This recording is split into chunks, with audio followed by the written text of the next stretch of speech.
Hare Hare Krishna, Hare Krishna, Krishna Krishna, Hare Hare, Hare Rama, Hare Rama, Rama Rama, Hare Hare, Hare Krishna, Krishna Krishna, Hare Hare, Hare Rama, Hare Rama, Rama Rama, Hare Hare, Hare Krishna, Krishna Krishna, Hare Hare, Hare Rama, Hare Rama, Rama Rama, Hare Hare.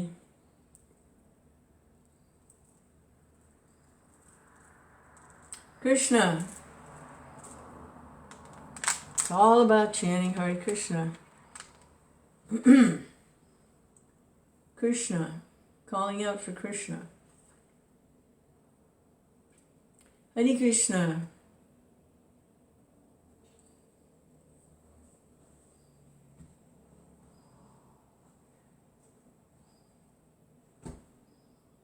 Whatever we're doing, whatever people are doing, big accomplishments and achievements.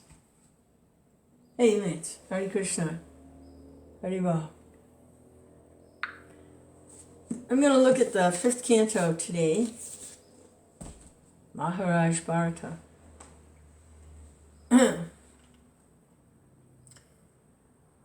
Whatever people are doing, big accomplishments, big this, big that.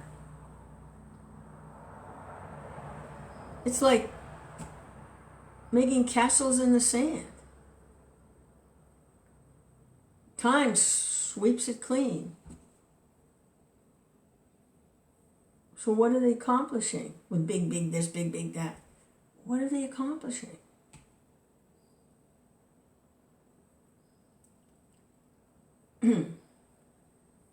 Without Krishna consciousness. Krishna consciousness doesn't mean being idle, not doing anything. Although some, hey Krishna, Hare Krishna, hope you're doing well. It doesn't mean sitting idle, not doing anything. Although for some devotees that might be favorable for their Krishna consciousness, just to chant and not get involved in doing so many things. That's a possibility. But also, there's a mission to spread Krishna consciousness, and for that, traveling and building buildings and getting money and using it for Krishna to make something attractive for people so they can come. They're attracted to whatever it is, and then they have the possibility of hearing something about Krishna. So there's that too. But people are so caught up in making everything, even their own home situation. I mean, I see it, with myself, I have a house and an acre of land that has to be maintained. And I can get so caught up in it, I have to do this, I have to do that. What for? I could be pulled out of here in a half a second.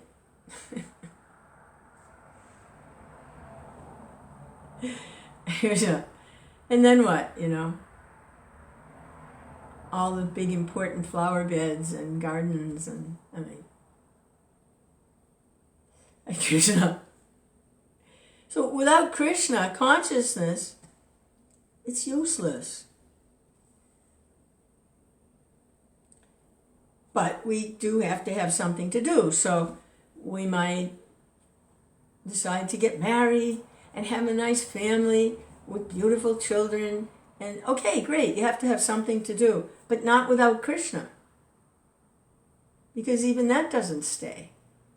Those beautiful children, they get old and they may even decide they don't like you.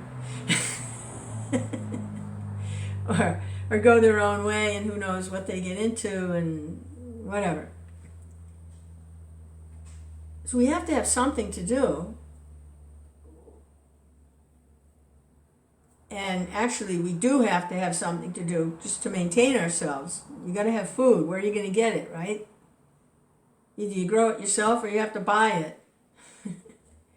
Or you qualify for a government handout. Even the guy on the street corner with the sign that says, please help, whatever you can donate will make a difference, war vet, or whatever kind of sign they have. He's working. He's standing there holding a sign. He's doing work.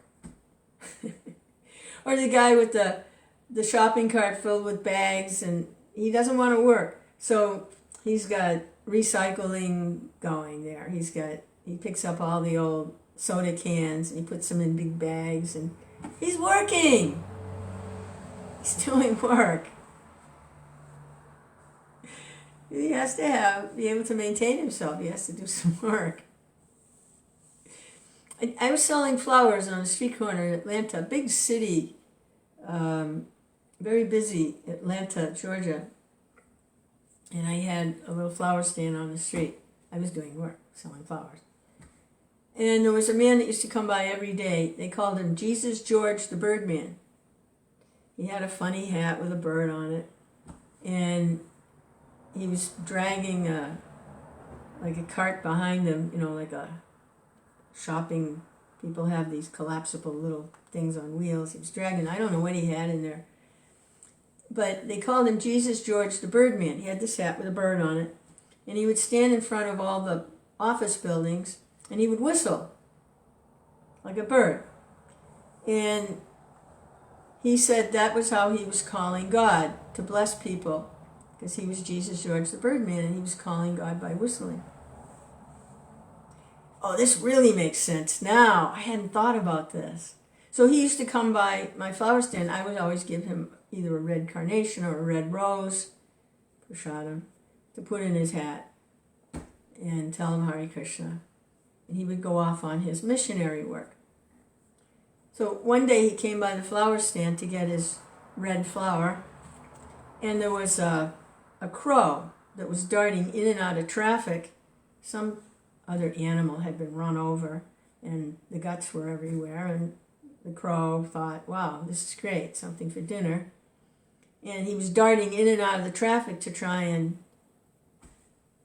eat the remains of whatever had been killed there, the roadkill. And Jesus George said to me, Jesus George the Birdman, he said, look at that, look. And I said, yeah, the bird's going in and out of traffic. He's going to get killed. He needs to be careful. George said, no, you don't understand. He's serving God. He's cleaning the street. He's cleaning the street. He's doing service. He's working. He's cleaning the street. Well, I wish I had vision like that. See how everyone is serving. He was pretty high. So one day he came by and he said, I have to relocate. My missionary work is taking me to North Carolina. He said a little prayer for me, and then I never saw him again. Hare Krishna, Hare Krishna, Krishna, Krishna, Hare Hare, Hare Rama, Hare Rama, Rama Rama, Hare Hare. Yeah, we kind of know in the back of our mind, oh yeah, everything's temporary. We know, yeah, everything's temporary, I get it. And then we still stay completely absorbed in all the temporary stuff, and like Hare Krishna is kind of like, yeah, it's like music in the background. Hare Krishna, it's a work song. Hare Krishna, Hare Krishna. But the really important thing is all the stuff we're doing. All these castles in the sand that we're building. This is the really important stuff. And then, yeah, Hare Krishna, yeah, that's nice. We like that, yeah. Oh, yeah, God. But this, the activities of Maharaj Bharata illustrate something really significant in this regard. I don't know if, it's long and there's all purports and everything, so I don't know, it's like 3 chapters, but we can read part of it, and what I'm seeing is, like Maharaj Bharata was the emperor of the whole planet. At one time there was one world government. Am I going to get censored? There was one world government at one time, like thousands of years ago, and Maharaj Bharata was the emperor of the whole planet. And in the Vedic text, this planet is named after him. It's called Bharata Varsa. He was an incredibly pious, clean, responsible manager for the whole planet. He was like the demigods. He was, the demigods are like that. They manage big things. He was like that. He was almost a demigod, Maharaj Bharata. And when it was time for him, he was old, he knew he didn't have much more time left in this body. He turned his kingdom over to his sons, and he went off into the forest like the sages to prepare himself to chant mantras and to get right with disappearing, leaving. So, it's interesting to learn from Maharaj Bharata. So this is chapter 7. It's the 5th canto, part 1. 5th canto is a heavy canto. Oh boy, there's all kinds of stuff going on in the 5th canto. So, well, glories to Srila Prabhupada. Where is Prabhupada? It's not on the back cover. He must be here. Yeah, this is a very appropriate picture for the 5th canto. Very sober. 5th canto picture. Hey, Madhu, Haribol. Krishna, very sober. The activities of King Bharata. In this chapter, the activities of King Bharata Maharaj, the emperor of the whole world, are described. Bharata Maharaj performed various ritualistic ceremonies, Vedic yagnas, and satisfied the Supreme Lord by his different modes of worship. In due course of time, he left home and resided in Hardwar and passed his days in devotional activities. Being ordered by his father, Lord Rishabdev, Rishabdev is an incarnation of Krishna, Rishabdev. Being ordered by his father, so he was the son of an incarnation. Being ordered by his father, Lord Rishabdev, Bharata Maharaj married Panchajani, the daughter of Vishvarup. These are all very elevated souls. After this, he ruled the whole world peacefully.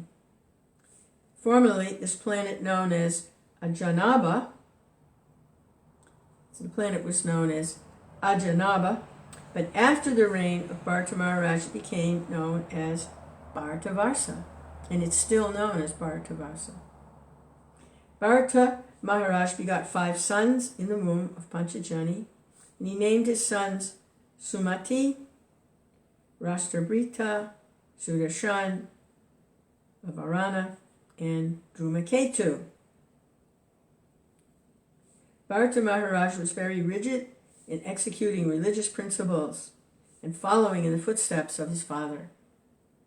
He therefore ruled the citizens very successfully. Because he performed various yagnas to satisfy the Supreme Lord, he was personally very satisfied. Being of undisturbed mind, he increased his devotional activities unto Lord Vasudeva. So Lord Vasudeva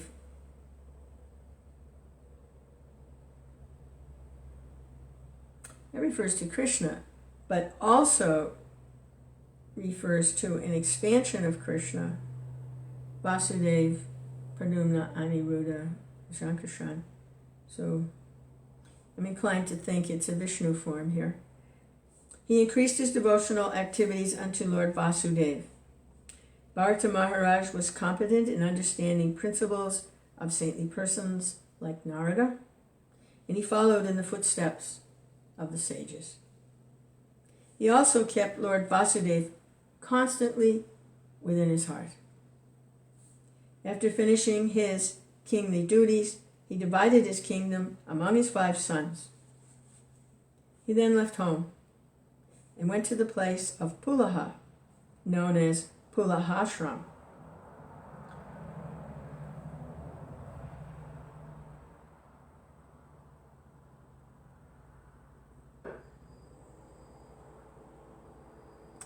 Okay, there he ate forest vegetables and fruits and worshipped Lord Vasudeva with everything available.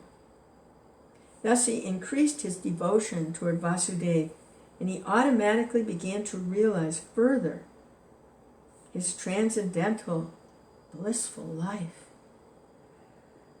Due to his highly advanced spiritual position, there was sometimes visible in his body the Ashtasattvika transformations: ecstatic crying, bodily trembling,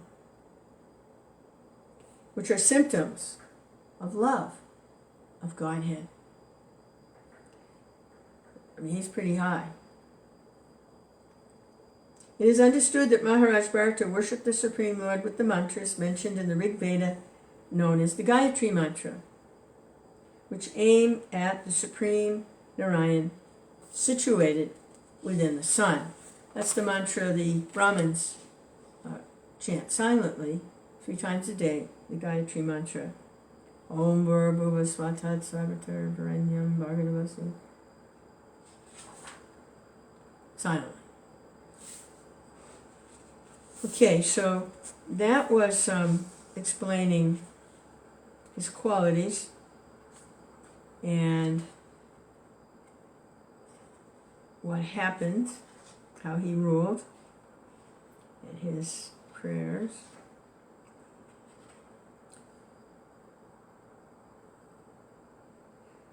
Yeah, okay. This is going into the chapter, text 12. The verses are in prose, and I don't dare. They're like 10 lines long. Tai etam avirata purusha parit. They don't rhyme, and I don't dare try to do the meter. So here's the English translations. That most exalted devotee, Maharaj Bharata, constantly engaged in devotional service of the Lord. So he's left home now, and he's eating roots and fruit, forest vegetables. Naturally, his love for Vasudeva Krishna increased more and more and melted his heart. Consequently, he gradually lost all attachment for regulative duties. The hairs of his body stood on end, and all ecstatic symptoms were manifest.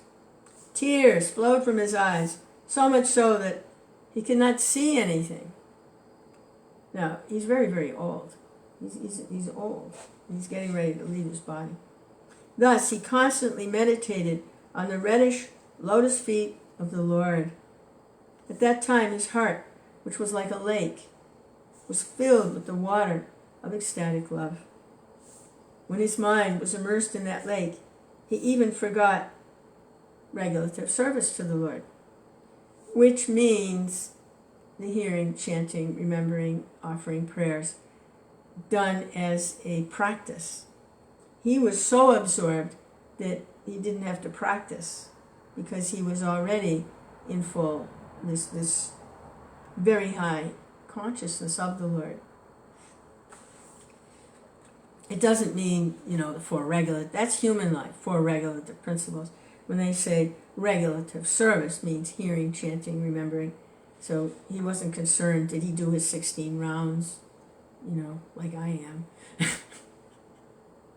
He was absorbed, getting ready to go. Text 13. Maharaj Bharata appeared very beautiful. He had a wealth of curly hair on his head, which was wet from bathing 3 times daily. He dressed in deerskin. He worshipped Lord Narayan, whose body was composed of golden effulgence, and who resided within the sun. Maharaj Bharata worshipped Lord Narayan by chanting the hymns given in the Rig Veda, and he recited the following verse: as the sun rose, Okay, this one rhymes. Paro Raja Savitrajata Vedho Devasya Bhargo Manasedam Yajana Sureshada Punar Avistakaste Harsam Grinam Nishad Grinam Ima. Translation. The Supreme Personality of Godhead is situated in pure goodness. He illuminates the entire universe and bestows all benedictions upon his devotees. The Lord has created this universe from his own spiritual potency. According to his desire, the Lord entered this universe as the Supersoul, and by virtue of his different potencies, he's maintaining all living entities desiring material enjoyment. Let me offer my respectful obeisances unto the Lord, who is the giver of intelligence. Prabhupada explains the predominating deity of the sun is another expansion of Narayan.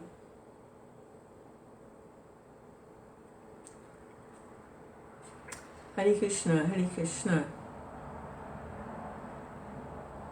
According to modern scientists, the material world rests on the sun's effulgence. Due to the sunshine, all planets are rotating and vegetables are growing. We also have information that moonshine helps vegetables and herbs grow. Actually, Narayan within the sun is maintaining the entire universe. Therefore, Narayan should be worshipped by the Gayatri Mantra or the Rig Mantra. He's an expansion. Narayan is an expansion. Dominating deity. Hare Krishna. So he's offering these beautiful prayers and he's completely absorbed. And now, the next chapter, chapter 8. Although Bharat Maharaj was very elevated, now to the point of tears flowing and hair standing on end, although he was very elevated, he fell down due to attachment to a deer. One day, after Bharat Maharaj had taken his bath as usual in the river Gandaki and was chanting his mantra, he saw a pregnant deer come to the river to drink water. Suddenly, there could be heard the thundering roar of a lion, and the deer was so frightened that it immediately gave birth to its calf. It then crossed the river, but died immediately thereafter. Maharaj Bharata took compassion upon the motherless calf, rescued it from the water, took it to his ashram, and cared for it affectionately. He gradually became attached to the young deer and always thought of it affectionately. As it grew up, it became Maharaj Bharata's constant companion, and he always took care of it. Gradually, he became so absorbed in thinking of the deer that his mind became agitated. As he became more attached to the deer, his devotional service slackened. Although he was able to give up an opulent kingdom, emperor of the world, gave that up, he became attached to a deer.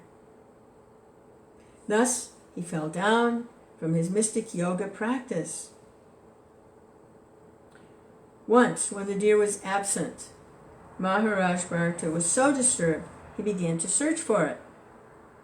While searching and lamenting the deer's absence, Maharaj Bharata fell down and died. Because his mind was fully absorbed in thinking of the deer, he naturally took his next birth from the womb of a deer. However, because he was considerably advanced spiritually, he did not forget his past activities, even though he was in the body of a deer. He could understand. He had fallen down from his exalted position. And remembering this, he left his mother deer and went again to Pulaha Ashram.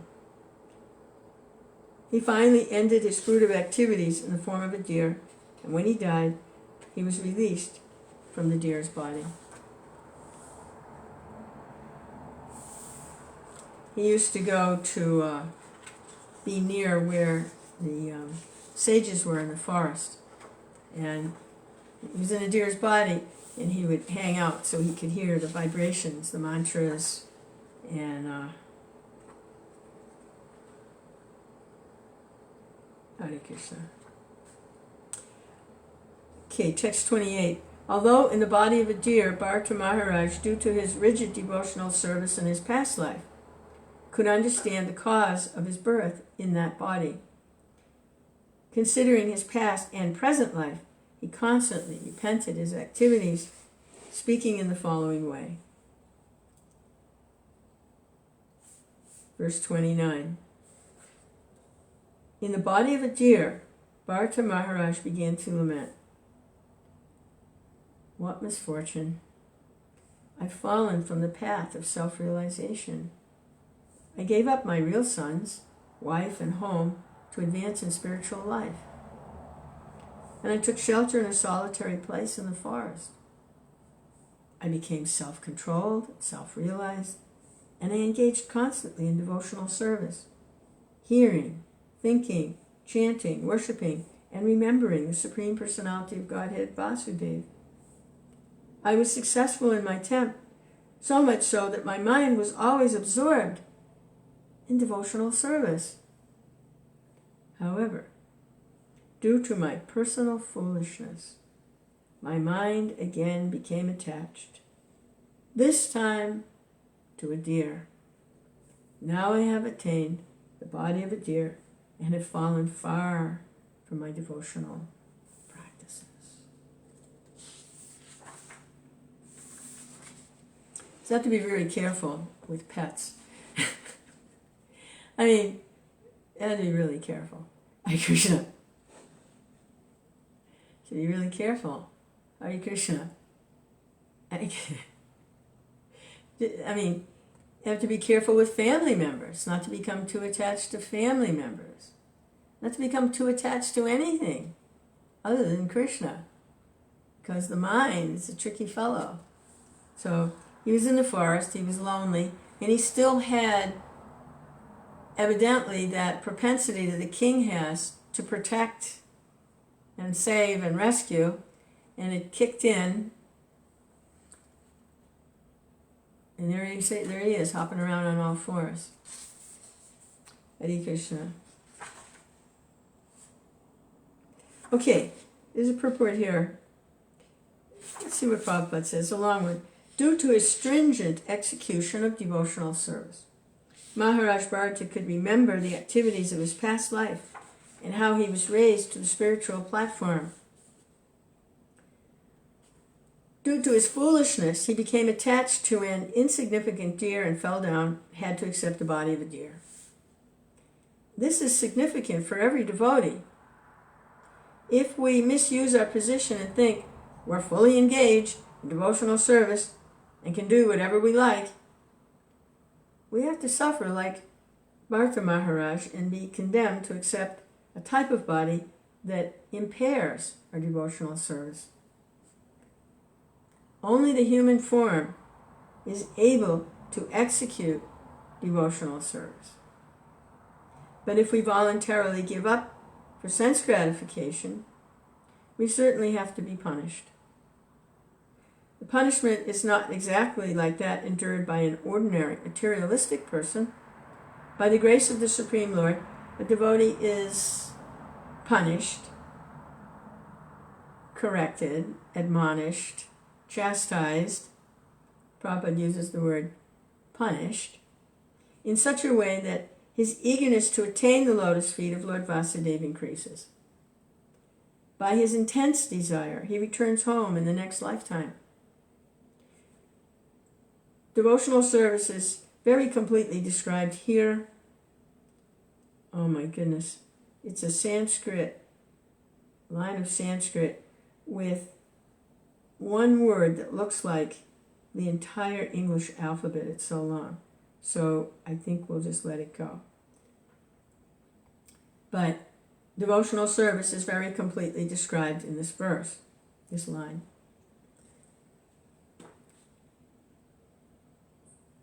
I don't dare. Okay, continuing. The constant hearing and chanting of the glories of the Lord is recommended in Bhagavad Gita. Satatam kitayanto mam yatanta cha dridha vrata.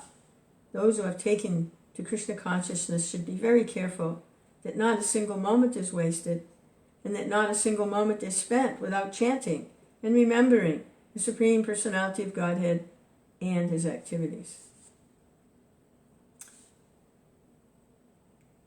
By his own action, Krishna, and the action of his devotees, Krishna teaches us how to become cautious in devotional service.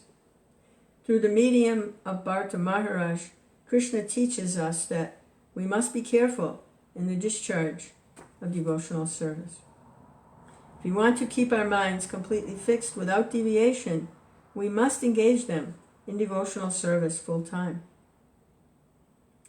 As far as the members of the International Society for Krishna Consciousness are concerned, they've sacrificed everything to push on Krishna consciousness movement. Yet, they must take a lesson from the life of Bharata Maharaj to be very cautious and to see not a single moment is wasted in frivolous talk, sleep, voracious eating. Eating's not prohibited, but if we eat voraciously, we shall certainly sleep more than required. Sense gratification ensues. Now, a lot of times when Prabhupada uses sense gratification, it's a gentlemanly way to refer to sex agitation. So that's how it's referred to here.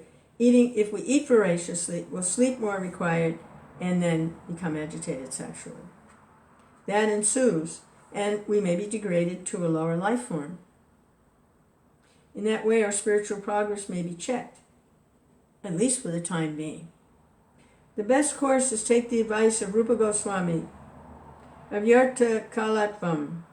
We should see that every moment of our life is utilized for the rendering of devotional service and nothing else. This is the secure position for one wanting to return home, back to Godhead. Okay, how to get there, right? How do we get there from here? Hare Krishna, Hare. Keep chanting. Hare Krishna. Hare Krishna, Hare Krishna. Chanting and hearing.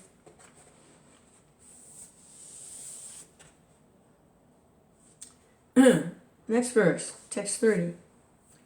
Although Bharat Maharaj received the body of a deer, by constant repentance, he became completely detached from all material things. So Prabhupada was fond of saying, failure is the pillar of success. And he kind of implies that here in the purport, that when this does happen to a devotee who's practicing, and maybe they've given up everything for Krishna consciousness, and then whoops, a little inattentiveness,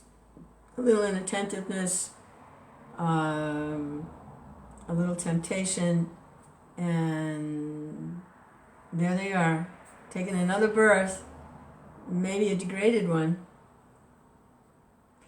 But he's explaining here how what happened to Maharaj Bharata, he had consciousness of what happened, and it just fueled his desire to just think of Krishna and nothing else. Having failed, he became even more determined. The pain of that became even more determined.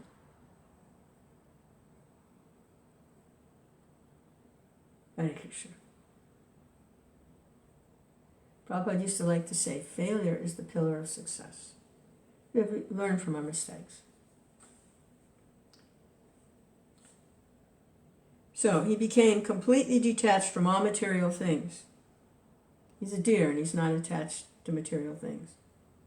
I'm not sure what deer are attached to, but he He did not disclose these things to anyone. Could he talk as a deer? In my last life, Anyway, he didn't do that. He left his mother, deer, when he was born, and he went to the forest of Shaligram, to the ashram, Pulashtra.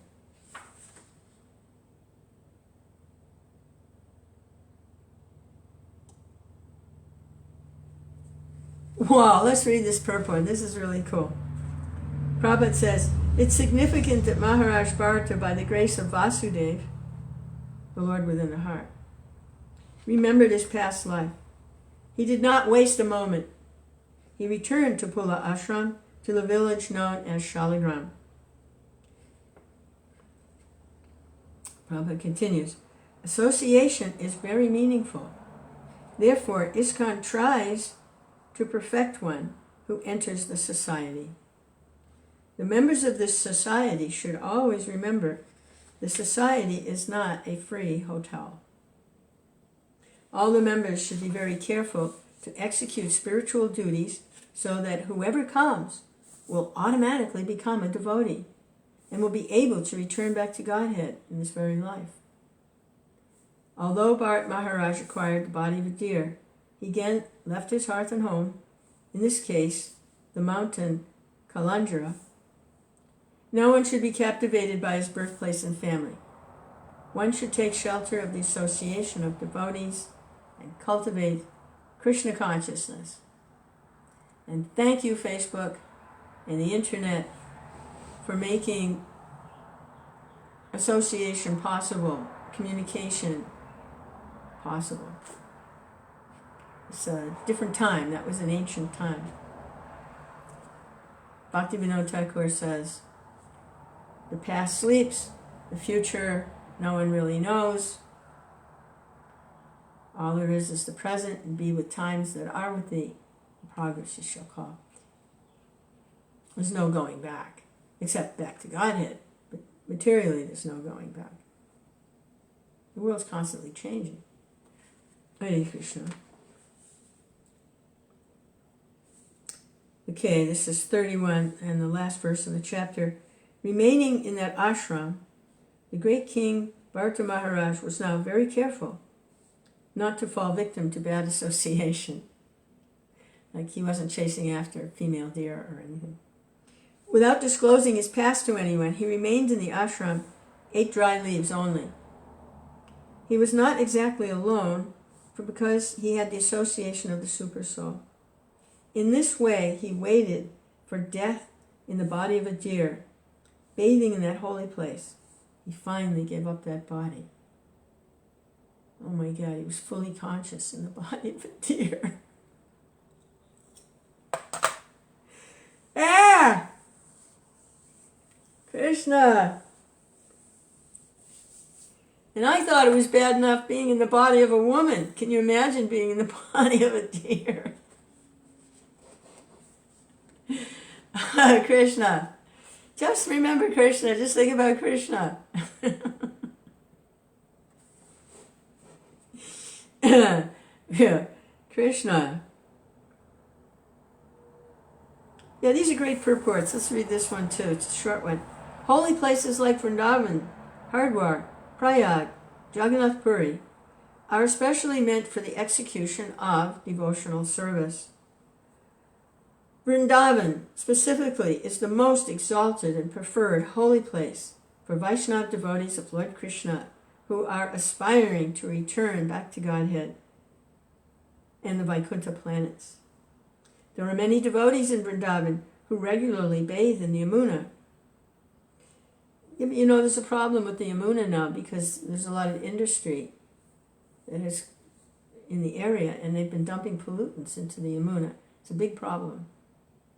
So this was written in the 60s or 70s, and that industrial pollution hadn't really... So it's difficult times. Difficult times. But the Yamuna can never be polluted, just like the Ganges can never be polluted, but they're dumping contaminants into it. So it is something to consider. They're trying to stop that. Kali Yuga. There are many devotees, they bathe regularly in Yamuna, and this cleanses all the contamination of the material world. By constantly chanting and hearing the holy names and pastimes of the Supreme Lord. See, that's something, that's why it's really clear here why in this age the chanting is really the only sacrifice, the only austerity that can actually be done. Even bathing in the Ganges or the Yamuna is now a problem because they're dumping industrial waste into the holy rivers.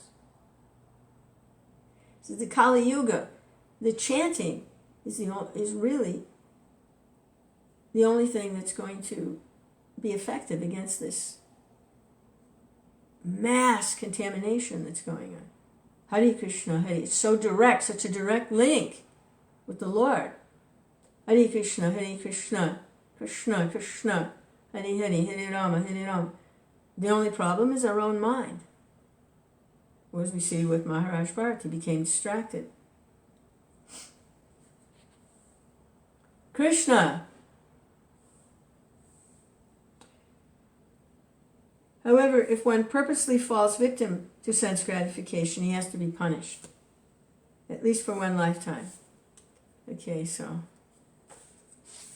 Krishna says in the Gita, Api Chetsidaracharo, that verse, that if someone, devotee, disciple, they're practicing, and they accidentally fall, and it's not like they planned it, it just, whoops, I don't know how that works, probably like a moment of weakness or something. It wasn't calculated.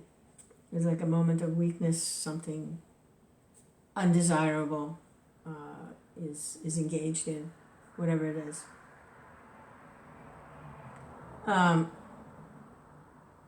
Krishna says they should still be considered saintly, and very soon they'll be corrected. But that's a little different from making it the main program of, well, now I'm going to engage in whatever it is, and then I'll chant and get purified. So you got a program going there, like Catholic confession, engage in sinful activity all week and then go confess on Saturday and get cleansed, and then go back out and get... No, that's not recommended. But even if that is going on, still keep chanting. Still keep chanting. But it's not recommended. It's very dangerous. So then, what happens to Maharaj Bharata? He was in the deer's body, waiting to be relieved. Oh God, just thinking of that situation. Oh. This is chapter 9. In this chapter, Bharata Maharaj's attainment of the body of a Brahmin is described. In this body, he remained like someone dull, deaf, and dumb. So much so that when he was brought before the goddess Kali to be killed as a sacrifice, he didn't protest, he remained silent. After giving up the body of a deer, he took birth in the womb of the youngest wife of a Brahmin. Okay, so the Brahmin had a few wives. In this life, he could also remember the activities of his past life. And in order to avoid the influence of society, he remained like a deaf and dumb person. So he was the emperor of the whole world, and then he was a deer, and now he's born to a Brahmin. Forget it, I'm done. I got nothing to do with this world. I'm going home. See y'all later. You're on your own. He remained like a deaf and dumb person. He was very careful not to fall down again. He did not mix with anyone who was not a devotee. This process should be adopted by every devotee. As advised by Sri, so every devotee should be deaf, dumb, and dull, and look like a deaf, dumb, retarded person when they're with materialists. Well, not exactly. I mean, if they're preaching, that's not going to help. But I think what Prabhupada's referring to is not to take the association of non-devotees. not to imitate Maharaj Jad Bharat. As advised by Sri Chaitanya Mahaprabhu, Asat Sangha Tyaga E Vaishnava Achara. One should strictly avoid the company of non-devotees, even though they may be family members. When Bharat Maharaj was in the body of a Brahmin, the people in the neighborhood thought he was crazy and a dull fellow. But within, he was always chanting and remembering Vasudeva, the Supreme Personality of Godhead. Although his father wanted to give him an education and purify him as a Brahmin by offering him the sacred thread, he remained in such a way that his father and mother could understand that he was crazy and not interested in the reformatory method. Nonetheless, he remained fully Krishna conscious, even without undergoing such official ceremonies. Due to his silence, some people who were no better than animals began to tease him in many ways, but he tolerated this. After the death of his father and mother, his stepmother and stepbrothers began to treat him very poorly. Okay, so his father was a Brahmin, had several wives, at least two. And when his birth mother passed away and his father passed away, he was left under the care of one of his father's other wives, a stepmother, and they treated him very poorly. They would give him the most condemned food, but still he did not mind. He remained completely absorbed in Krishna consciousness. See, that's the pure devotee. Whatever situation of life I'm in, they all pray like that. When you read, about their pastimes, and when they get the mercy of the Lord, their prayer is, I don't care what situation of life I'm in, I just want to remember you. I never want to forget you. I want to engage in your service. I want to remember you, wherever I am, whatever happens.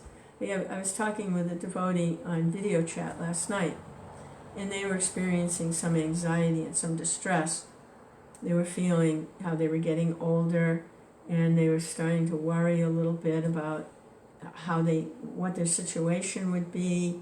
They're married. Should as a couple, should they move somewhere else? And so it was like disturbing their mind. She was disturbing her mind very much. She was very distressed. And she was looking around her and seeing the people she works with, how they have different debilitating diseases. A couple of them have physical problems, but they're still working, and everybody's getting older. And we didn't say virus, but I know that's part of the thing. And I was just I was seeing her go through that, and it's like contagious. Oh yeah, and I was like, what about me? And I was like, wait a minute, what's the Krishna conscious solution to this? It's what the pure devotees share, and this is what Jad Bharat is showing. Although his situation was really, really terrible, all he wanted to do was just remember Krishna. So I didn't mention Jad Bharat to her, but I did say, the prayer of the pure devotees is whatever situation they're in, even if, say you have to go into a nursing home or something, whatever your situation is, just remember Krishna. That's what they pray. That's the devotional pure devotees. They pray like that. It doesn't matter. Whatever situation I'm in, I just want to remember you. And it makes a lot of sense because the material world, there's really no security here. I mean, someone may have kind of a cushy situation for a little while, but it's going to change. Hare Krishna. So the best thing is, like Jad Bharat, even though they were giving him, I can't imagine what they were feeding him, very nasty things and calling it food, but he didn't protest. He was just absorbed in Krishna consciousness. He was ordered by his stepbrothers and mother to go to paddy field one night, and at that time the leader of a dacoit party took him away and tried to kill him by offering him as a sacrifice before Bhadrakali. Yeah, this group of thieves, they were worshipping Kali for material power. And they had decided that they would try to find a human being to sacrifice. They were evidently sacrificing goats and different animals to Kali, offering her the blood of the sacrifice, and then probably taking the remnants. And it was pretty bad stuff, like demon worship, kind of. When they were worshipping Kali, Bhadrakali, and they were looking for a human who was like an animal. They thought, wow, this would be a real delicacy to offer to her. A human being that's like an animal. Wow, I can hardly wait. So they came across Jad Bharat, and they said, he's our man. When the dacoits brought Bharata Maharaj, now Jad Bharat, before the goddess Kali and raised a chopper to kill him, they were going to his neck, like you do with a sacrifice an animal, you cut the neck. The goddess became immediately alarmed due to the mistreatment of a devotee. She came out of the deity and, taking the chopper in her own hands, killed all the dacoits. Don't mess with a pure devotee. Be careful. Thus, a pure devotee of the Supreme Personality of Godhead can remain silent despite the mistreatment of non-devotees. Krishna, rogues and devotees who misbehave toward a devotee are punished at last by the arrangement of the Supreme Personality of Godhead.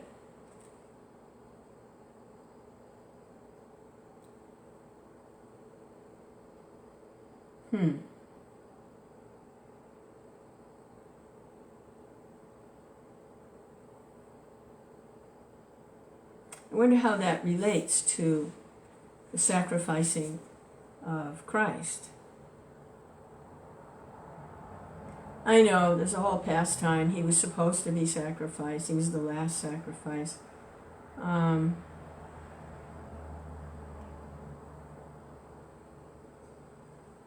That's how his followers see it. But what about those who actually performed the sacrifice?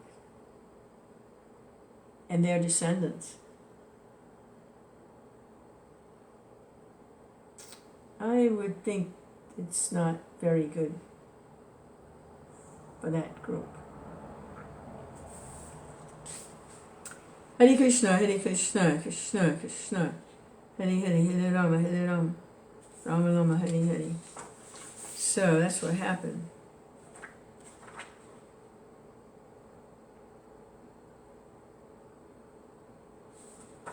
Hare Krishna, Hare Krishna.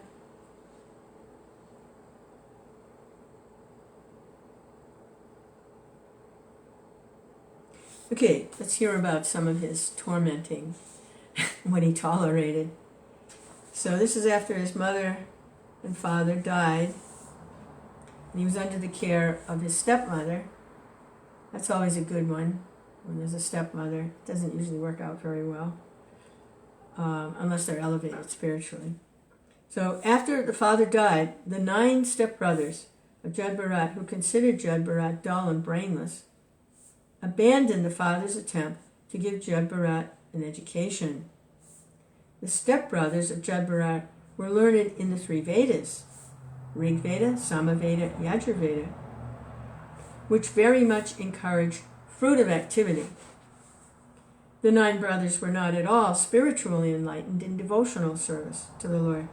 Consequently, they could not understand the highly exalted position of Jad Bharat. Next verse. Degraded men are actually no better than animals. The only difference is animals have 4 legs, and such men have only 2. These 2-legged, animalistic men used to call Jad Bharat mad, dull, daft, dumb.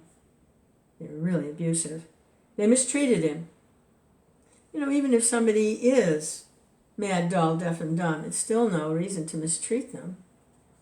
The poor things. But that's how they saw him, and they were abusive. They mistreated him. Jud Bharat behaved for them like a madman who was deaf, dull, and blind. He did not protest or try to convince them that he was not so. If others wanted him to do something, he acted according to their desires. Whatever food he could acquire by begging or by wages, and whatever came of its own accord, be it a small quantity, palatable, stale, or tasteless, he would accept and eat.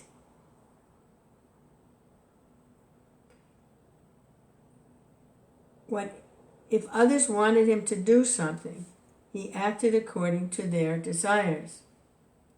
That's a little disturbing.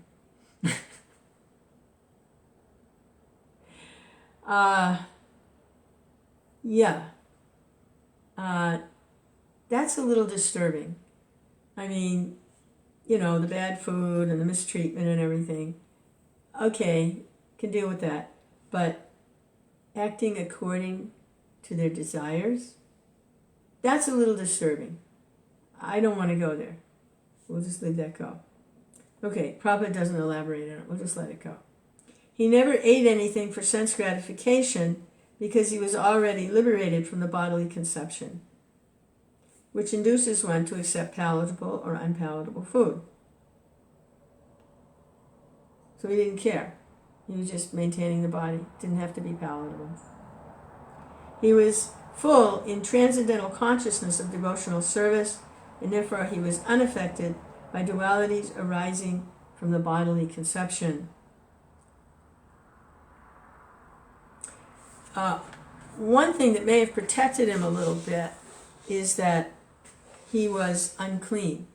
He didn't bother to bathe himself, so he probably had, that street person fragrance, and his hair was, so that may have given him actually a little protection from other types of abuse, because he was kind of dirty and yucky.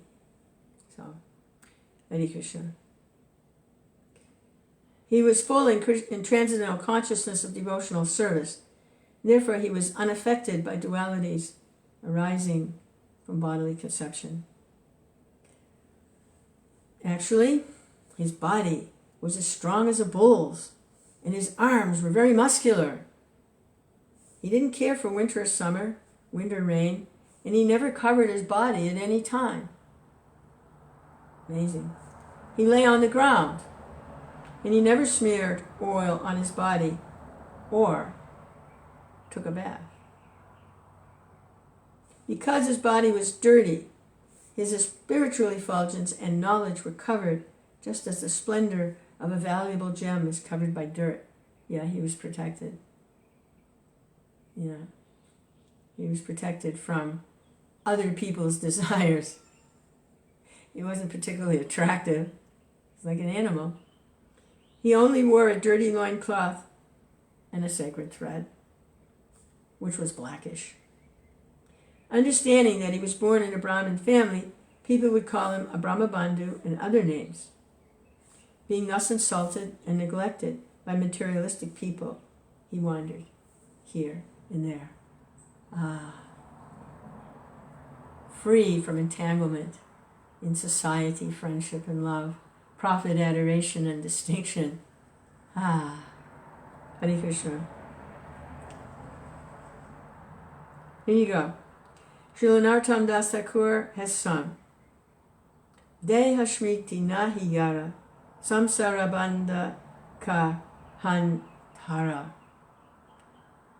One who has no desire to maintain the body, who is not anxious to keep the body in order, who is satisfied in any condition, must be either mad or liberated. He was a Paramahamsa and did not care for bodily comfort. Yeah, that's another way of that saying that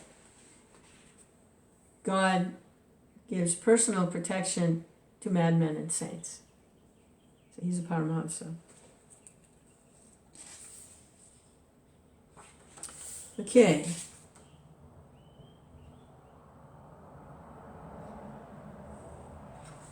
Oh, okay. Hare Krishna. Verse 12.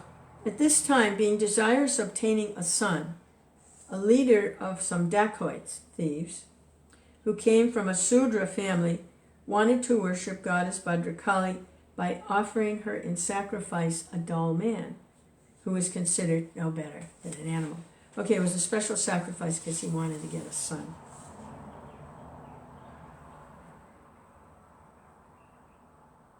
The leader of the dacoits captured a man-animal for sacrifice, but he escaped, and the leader ordered his followers to find him. They ran in different directions but could not find him. Wandering here and there in the middle of the night, covered by dense darkness, they came to a paddy field where they saw the exalted son of the Angira family, Jad Bharat, who was sitting in an elevated place guarding the field against the attacks of deer and wild pigs. They bound him with ropes and brought him to the temple of Kali. After this, all the thieves, according to their imaginative ritual, it wasn't anything prescribed in the Vedas, they just imagined that if they did this. According to their imaginative, they made it up, ritual for killing animalistic men, they bathed Jad Bharat, dressed him in new clothes, decorated him with ornaments befitting an animal, smeared his body with scented oils, decorated him with tilak, sandalwood pulp, and garlands. They fed him sumptuously, and then they brought him before goddess Kali, offering her incense, lamps, garlands, parched grain, new-grown twigs, sprouts, fruits, and flowers. In this way, they worshipped the deity before killing the man-animal, and they vibrated songs and prayers and played drums and bugles. Jad Bharat was then made to sit down before the deity. He was ready to go. I mean, I've had enough. This is how I go, this is how I go. Hare Krishna. He'd had enough anyway. I mean, emperor of the world, hopping around in a deer body. Now he's a man-animal sacrifice. The guy that's whatever. But just think of Krishna. At this time, one of the thieves, acting as the chief priest, was ready to offer the blood of Jad Bharat, whom they imagined to be an animal man, to the goddess Kali, for her to drink as liquor. He therefore took up a very fearsome sword, very sharp, and consecrated it by the mantra of Bhadrakali, and raised it to kill Jad Bharat. All the rogues and thieves who had made arrangements for the worship of goddess Kali were low-minded and bound to the modes of passion and ignorance. They were overpowered by the desire to become very rich. Therefore, they had the audacity to disobey the injunctions of the Vedas, so much so that they were prepared to kill Jad Bharat, a self-realized soul born in a Brahmin family. Due to their envy, these dacoits brought him before the goddess Kali for sacrifice. Such people are always addicted to envious activities, and therefore they dared to try to kill Jad Bharat. Jad Bharat was the best friend of all living entities. He was no man's enemy, and he was always absorbed in meditation on the Supreme Personality of Godhead, Vasudeva, within the heart. He was born of a good Brahmin father, and killing him was forbidden even though he might have been an enemy or aggressive person. Even if he was an enemy or an aggressive person, to kill someone like Jad Bharat would be. In any case, there was no reason to kill Jad Bharat, and the goddess Kali could not bear this. She could immediately understand that these sinful dacoits were about to kill a great devotee of the Lord. Suddenly, the deity's body burst asunder, and the goddess Kali personally emerged from it in a body burning with an intense and intolerable effulgence.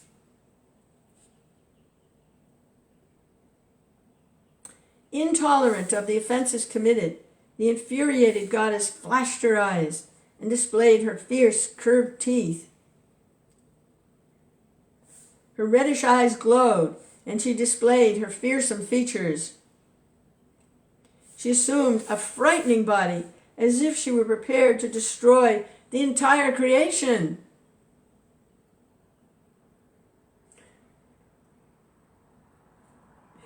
Leaping violently from the altar, she immediately decapitated the rogues and thieves with the very sword which they had intended to kill Bharata. She then began to drink the hot blood that flowed from the necks of the beheaded rogues and thieves, as if this blood were liquor. Indeed, she drank this intoxicant with her associates, who were witches and female demons. Becoming intoxicated with the blood, they all began to sing very loudly and dance, as though prepared to annihilate the entire universe. At the same time, they began to play with the heads of the rogues and thieves, tossing them about as if they were balls. Hare Krishna, Krishna Krishna, Hare Hare, Hare Rama, Rama Rama, Hare Hare. Yuck.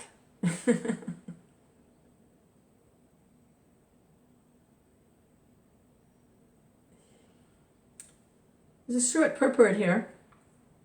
It is evident from this verse that the devotees of Goddess Kali are not at all favored by her. It is Goddess Kali's work to kill and punish the demons. Goddess Kali, Durga, engaged in decapitating many demons, dacoits, and other wanted elements in society. Neglecting Krishna consciousness, foolish people tried to satisfy the goddess by offering her many abominable things. But ultimately, when there is a little discrepancy in their worship, the goddess punishes the worshipper by taking his life. Demoniac people worship Goddess Kali to obtain some material benefit, but they are not excused of the sins performed in the name of worship. To sacrifice a man or animal before the deity is specifically forbidden.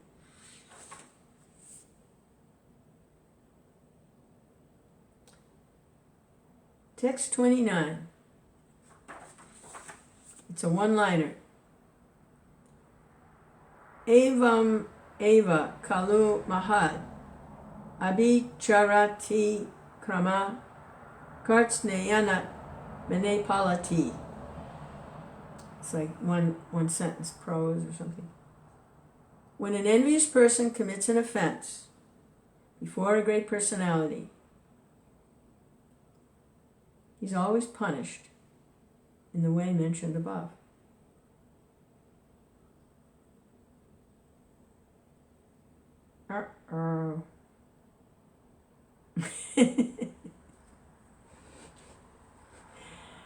Krishna.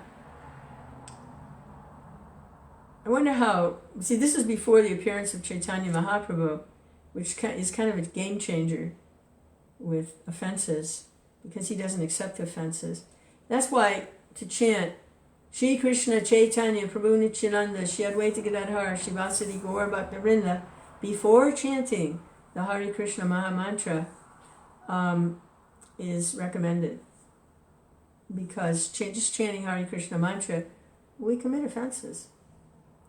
But by taking shelter of Chaitanya Mahaprabhu, he doesn't accept the offenses. So, Hare Krishna.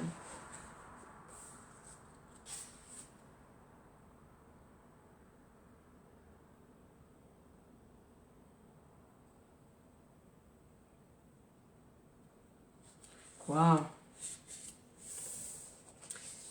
Okay, so Bharata was spared, and then it goes on. He has a conversation with Maharaj Rahugana. and enlightens Maharaj Rahugana, who surrenders. But I think that's it. And with that pleasant scene, party time with Goddess Kali, I think. Hare Krishna. So what a life, you know. Here he is, the emperor of the world. He's like, the whole planet's named after him. And it's time to leave. He turns the kingdom over to his sons. He goes to the forest. He's studying the Rig Veda. He's worshiping the expansion of Narayan as it appears in the sun. And that's his deity, the expansion of Krishna. And then there's a pregnant deer gets chased by a lion, and she gives birth untimely and then dies, and then the little baby's left helpless. And I can't just right in front of him, right? I can't let that. I've got to do something. I can't just let it. I have to save him. I can't just. So he takes the deer and he gets attached, becomes a pet. It said that he'd be there in silent meditation or doing his mantras, and the deer would come and go like this, would muzzle him, like, well, he wants attention, or he wants to sit in his lap, it's like he's trying to meditate.